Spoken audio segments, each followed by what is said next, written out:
እና ደግሞ ትልቁ ስጦታ ሰብስክራይብ ነው አይደል? አዎ። እኛ ያው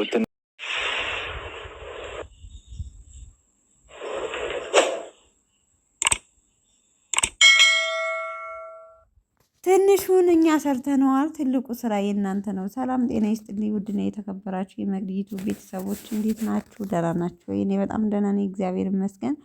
ባላችሁበት ሰላማችሁ ብዝት ይበል። ዛሬ ሀይሚዬና ቡርኬ ማለት ነው በውድ ጓደኛቸው ቤት ተከስተዋል። እንግዲህ እሱም ሁላችንም የምናውቀው ፍፄ ነው ማለት ነው። በጣም ደስ ይላል። የሁላችንም ጥያቄ ነበር በነገራችን ላይ ለምን ያው ብዙ ጊዜ አብሯቸው ሰርቷልና ዩቲዩብ ለምንድነው የማከፍቱለት እያሉ ብዙ እህቶች ማስተያየት እያደረጉ ነበር።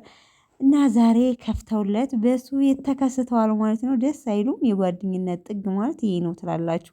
በነገራችን ላይ እሱም ምርጥ ልጅ ነው። በባለፈው ሀይሚና ብሩኬ ኢቭን ተጣልተው ሳለ ራሱ ብሩኬና ማለት ሀይሚን ለምን አለያየህ ብሎ ካሰን ላይ አስተያየት ሲሰጥ ነበርና ያው እንግዲህ የተዋወቅ ነው ሀይሚ አፍቅሬዋለሁ ብላ ነው በፕራንክ የተዋወቅ ነው ፍፄን እና አሪፍ ማለት ለሀይሚም በተለይ ለብሩኬ በጣም ምርጥ ጓደኛው አብሮ አደጉ እንደሆነ ሁሌ የሚናገራል ማለት ነው። ከሀይሚ ጋር እንኳን ቅርብ ሰዓት መሰለኝ የተዋወቁት በብሩኬ የተነሳ ማለት ነው።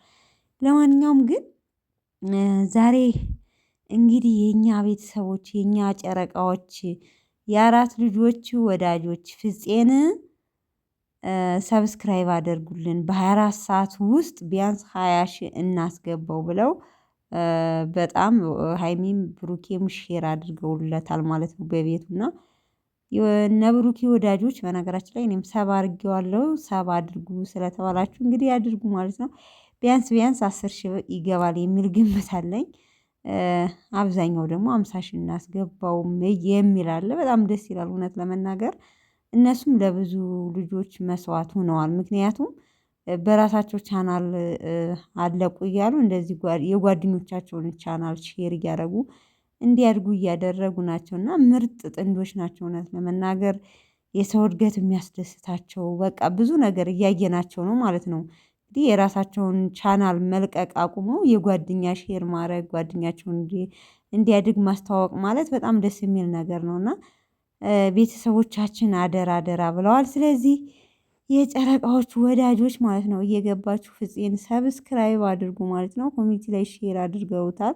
ምናልባት ፖስት ዛሬ ያለቀቁም ብላችሁ በነገራችን ላይ አንዳንዴ አይመጣም ማለት ውስጥ ገብታችሁ ሼር አድርገዋል ብላችሁ ቼክ ካላረጋችሁ የማይመጣበት አጋጣሚ አለና እኔም ኮሚኒቲ ላይ ገብቼ ነው ያየሁት ማለት ነው። እንግዲህ ያላያችሁት ገብታችሁ እንትን ሰብስክራይብ አድርጉት ተብላችኋል፣ አድርጉ ማለት ነው። ለማንኛውም በጣም ደስ ይላል። እንደራሳቸው ቤት ፏ ድምቅ ብለውበታል በፍፄ ቤት ማለት ነው ቤተሰብ እና ፍፄም በዚህ አጋጣሚ አሪፍ ምርጥ ጓደኛ ነው።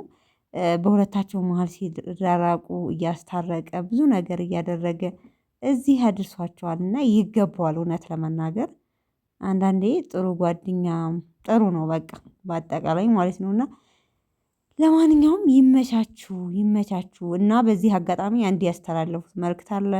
እኔ በሀይሚ ቻናል ማለት ሀይሚ ዩቲዩብ ተብሎ የኔም ፕሮፋይል አድርጋ የከፈተች እንዲሁም ደግሞ በብሩኬ ብለው እየከፈቱ አሉ። በነገራችን ላይ ምንም አይነት መጥፎ ነገር አልተናገሩም። ግን እንድታውቁ የምንፈልገው እኔም አንድ ቻናል ነው ብሩኬም አንድ ቻናል ነው እና ኦዲየንሶች ግራ እየተጋቡ ነው እናንተ ናችሁ ወይ እያሉ እና እኛ አይደለንም ምንም ሁለተኛ ቻናል የለንም እና ያው በስማችን ተከፍቶ ነው እንጂ እኛ አይደለንም ብለው የሚል መልእክት አስተላልፈዋል ማለት ነው። ሶ ቤተሰብ እንግዲህ ሰምታችኋል። ብሩኬ በነገራችን ላይ እኔ ቼክ አደርጋለሁ ያው የብሩኬ ፕሮፋይልም ያው እንደዛው የሀይሚም ፕሮፋይል ያደረገችው ቢሆንም የእነሱ ቻናል እንዳልሆነ አውቄያለሁ በነገራችን ላይ እና ግራ የገባችሁ በዚህ አጋጣሚ የእኛ ቻናል አይደለም ብለዋል ማለት ነው። እና ግን ያው አንዳንድ ልጆች በሰው ስም ባትጠቀሙ የተሻለ ነው ማለት ግዴታ እነሱ ፕሮፋይል ያደረጉትን ባታደርጉ አሪፍ ነው ብዬ ነው የምገምተው በዚህ አጋጣሚ። ለማንኛውም ቤተሰብ የዛሬው ቪዲዮ ይሄን ይመስላል። የጨረቃዎቹ ወዳጆች ማለት ነው ቤት ያላችሁ ቪዲዮን ላይክ እያደረጋችሁ አበረታቱኝ። እወዳችኋለሁ። በሌላ ቪዲዮ እስከምንገናኝ ድረስ ባላችሁበት ሰላማችሁ ብዝት ይበልኝ። ባይ ባይ።